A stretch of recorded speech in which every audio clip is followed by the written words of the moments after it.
मागणी आहे, जो ठराव आहे अमोल भाऊ लिहून घ्यावा तुम्ही. जो आता पाण्यासंदर्भात विषय चालू होता, सगळ्या ठिकाणी जो फिल्टरच्या पाण्याचा विषय चालू होता, त्या संदर्भात मी माझं पूर्ण लेखी म्हणणं जे आहे, जो ठराव आहे जो आता इथे नोंदून घ्यावा तुम्ही, तो लिखित स्वरूपात दिलेला आहे भाऊसाहेबांना. का ते जे फिल्टर प्लांट बसवला, कोणत्याही नागरिकाची अशी मागणी नव्हती किंवा आपणही असं हे केलं, सर्वे केलेलं नसेल का ह्याच ठिकाणी बसवावा. तो जो प्लांट बसवलेला आहे ना भाऊसाहेब, तो एकदम वड्याच्या कडेला शिवरस्त्याला बसवलेला आहे.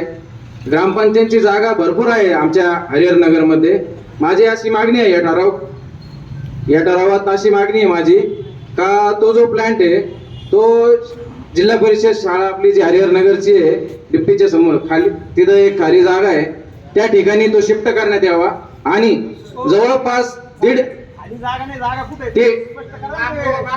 उत्तर दिशेला, गेटच्या समोर उत्तर दिशेला जी बंद अवस्थेची आता सध्याची बांधकामाची जी बंद पडलेली टाकी आहे, ती जागा मोकळी करून तो प्लांट तिथं घ्यावा.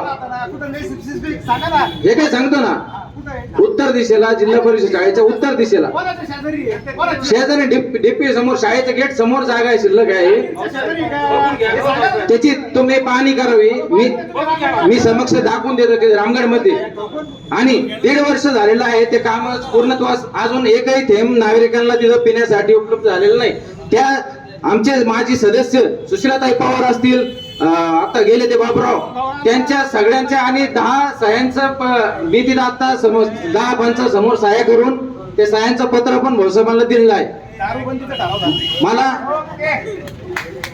आणि तुम्हाला जागा दाखवायची असेल तर मी दाखवून द्यायला तयार आहे भाऊसाहेब. तुम्ही एक टीम निघत करा, त्या प्लांटची जागा शिफ्ट करण्यात यावी अशी माझी मागणी.